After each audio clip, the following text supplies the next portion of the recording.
রায়ের ঘাড়ে গয়না চোরের অপবাদ লাগলো। তো বন্ধুরা, মিটি জোড়ার আজকের নতুন আপডেট নিয়ে তোমাদের সামনে হাজির হয়ে গেছি। অনির্বাণের মা বলতে থাকে, মা এতদিন তো আমরা বেনারস থেকে এখানে এসেছি, কই অনির্বাণকে জিজ্ঞেস করুন তো, এখান থেকে একবারের জন্যও তো আমাদের বাড়ি থেকে কোনো গয়নাকাটি চুরি হয়নি, কিন্তু এই মেয়েটা বাড়িতে আসার পর থেকে চুরিধারি থেকে শুরু করে সবকিছুই তো হচ্ছে। তাহলে মা বুঝতে পারছেন এই মেয়েটা কতটা অবয়া। তখনই রায়ের কান্দু কান্দু ভাব দেখে অনির্বাণ বলতে থাকে, মা একটু চুপ করো না, যেটা চলে গেছে সেটা তো চলেই গেছে, এইভাবে চোর অবয়া এইসব বলে লাভটা কি। তখনই অনির্বাণের ঠাম্মি বলতে থাকে, দাদু ভাই তুমি যেটা সহজভাবে নিচ্ছ সেটা কিন্তু একেবারেই আমার কাছে সহজ নয়, কারণ ওই গয়নাগুলো আমার পূর্বপুরুষের দেওয়া স্মৃতি। ওদের আমার পূর্বপুরুষের শেষ স্মৃতি আমি কি করে ভুলে যাই বলতো। ওই গয়নাগুলো আমাকে যে করে হোক খুঁজে বের করতে হবে। অনির্বাণের ঠাম্মি বলতে থাকে, যে বা যারা এই কাজটা করেছে আমি তাকে কখনো ছাড়বো না। তখনই অনির্বাণের মা বলতে থাকে, কেন ছাড়বেন মা, আপনি এত শখ আহ্লাদ করে জিনিসটা গুছিয়ে রেখেছেন, সেটা যদি চুরি হয়ে যায় তাকে কখনোই ছাড়া উচিত নয়, তাকে আপনি কেনই বা ছাড়বেন। অনির্বাণের মা বলল, আমার একটু সন্দেহ হচ্ছে, কারোর রুম থেকে কোনো গয়নাকাটি চুরি গেল না, শুধুমাত্র আপনার রুম থেকেই গয়নাটা চুরি গেল। তাহলে আপনার এই গয়নার ওপর কারুর না কারুর লোভ ছিল। আমাদের বাড়িতে তো কারুর এইরকম নজর থাকবে না, লোভ থাকবে না। আমার মনে হয় এই মেয়েটাই গয়নাটা সরিয়েছে। আপনি তো প্রথম দিনই ওকে বলেছিলেন আপনার দেওয়া শর্তগুলোতে উত্তীর্ণ হতে পারলে আপনি ওকে গয়নাগুলো দেবেন, কিন্তু ও হয়তো বুঝতে পেরে গেছে আপনার শর্তে উত্তীর্ণ হতে পারবে না, তাই হয়তো গয়নাটা সরিয়ে নিয়েছে। ও হয়তো ভেবেছে যে গয়নাটা চুরি গেলে আপনি হয়তো একেবারেই ওকে সন্দেহ করবেন না।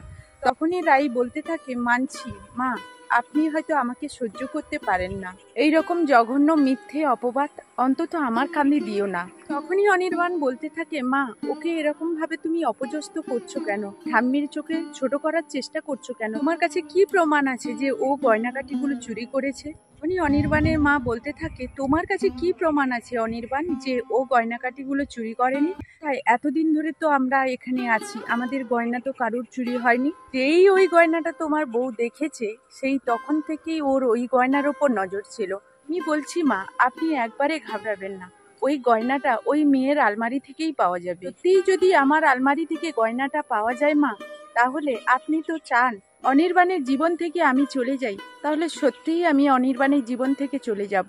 আর এটা যদি প্রমাণ হয়ে যায় যে আমি গয়নাটা চুরি করিনি, অন্য কেউ আমাকে ফাঁসানোর জন্য গয়নাটা চুরি করেছে, তাহলে কিন্তু আমি তাকে ছেড়ে কথা বলবো না, সে যেই হোক না কেন। তখনই অনির্বাণ বলতে থাকে, আমি রাইয়ের সঙ্গে একমত, কারণ আর যাই হোক না কেন রাই এই কাজটা করেনি, কেউ ওকে ফাঁসানোর জন্য এই কাজটা করেছে। সেটা যে বা যারা হোক না কেন আমি তাকে ছেড়ে দেব না, সেটা যদি তোমরাও হও তাতেও আমি তোমাদেরকে ছেড়ে দেব না। উনি অনির্বাণের মা বলতে থাকে, অনির্বাণ তুমি কি বলতে চাইছো, তুমি কি আমাকে সন্দেহ করছো। একটা কথা আমি বলেই দিচ্ছি, এই গয়নার ব্যাপারে আমি অনেক আগে থেকেই জানতাম, তা সত্ত্বেও আমি মায়ের পারমিশন ছাড়া কখনোই ওই গয়নাতে হাত দিই না। তুমি চাইলে তোমার ঠাম্মিকে জিজ্ঞেস করতে পারো, তোমার ঠাম্মি তো এখানেই দাঁড়িয়ে আছে। তখনই অনির্বাণের ঠাম্মি বলে ওঠে, দাদু ভাই আমি এত সব কিছু জানি না, তুমি যে করে হোক আমার গয়নাটা এনে দেবে, এটা তোমার দায়িত্ব। তো বন্ধুরা, এই ছিল মিঠিঝোড়া ধারাবাহিকের নতুন আপডেট। এই ধরনের নিত্য নতুন আপডেটগুলো পেতে আমার ভিডিওর সঙ্গে থাকো। তো চলো আজকের আমার ব্লগ ভিডিওর সঙ্গে। মর্নিং বন্ধুরা, শুভ সকাল। পুতুল ফ্যামিলিতে সকলকে স্বাগতম। আশা করি তোমরা সবাই আমার রাধা মাধবের আশীর্বাদে খুব ভালো আছো। তোমাদের ভালোবাসায় রাধা মাধবের আশীর্বাদে আমি তো খুব ভালো আছি। আজকে দেখো একেবারে সকালেই উঠে পড়েছি, আর সকালবেলার পরিবেশ দেখো, এখনো সূর্যি মামা ওঠেনি। তো সকালবেলা উঠে পড়েছি, আর পাশেই দেখো একজনের বাড়ি, একজনেরই একটাই মাঠ আছে, তো ওটা দেখো লাঙল হয়ে আমাদের কিন্তু রোয়া হয়ে গেছে। এখন প্রত্যেকেরই রোয়া শেষ হয়ে গেছে।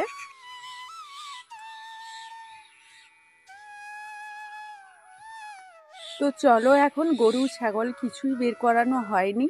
তো সকালবেলা উঠে পড়েছি, সবাই এখন বিছানায় ঘুমিয়ে আছে, আর আমি এখন কাজগুলো শেষ করব। তো আজকে দেখো আমাদের বাড়ির পাশেই একটা জাগ্রত মায়ের মন্দির আছে, তো সেখানে তো এসেছি, তাই তোমাদের মতো সুন্দর বন্ধুদের কাছে একটু শেয়ার করছি। তো এখানে দেখো মানে এত সুন্দর, সবাই প্রত্যেক দিন পুজো দিতে আসে, আর এত সুন্দর চারপাশটা তোমাদের মানে না দেখালে বুঝতে পারবে না। তো দেখো এই মন্দিরটা সবসময় খোলা থাকে, কখনো লাগানো থাকে না, তো চারপাশই খোলা।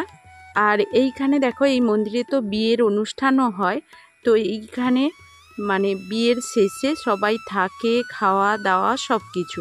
আর এটা হলো ভোগশালা, যে প্রত্যেক দিন অনেক মানুষ পুজো নিয়ে আসে, তো ওরা অনেকেই কি করে না, পায়েসের হাঁড়ি, আমরা ক্ষীরের হাঁড়ি বলি, তো ওইটা এখানেই তৈরি হয়। এটা হলো ভোগশালা।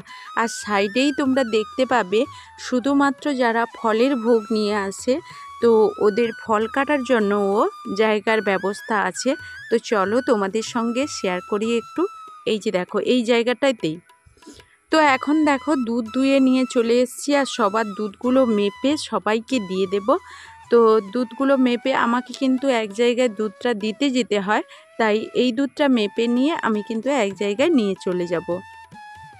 তো এখন চলো রাস্তাতেই দুধ দিতে যেতে দিতে দেখো আমাদের কিন্তু বাড়ির সামনেই বড় স্কুল, মানে গার্লস স্কুল, হাই স্কুল, সব স্কুলই আছে।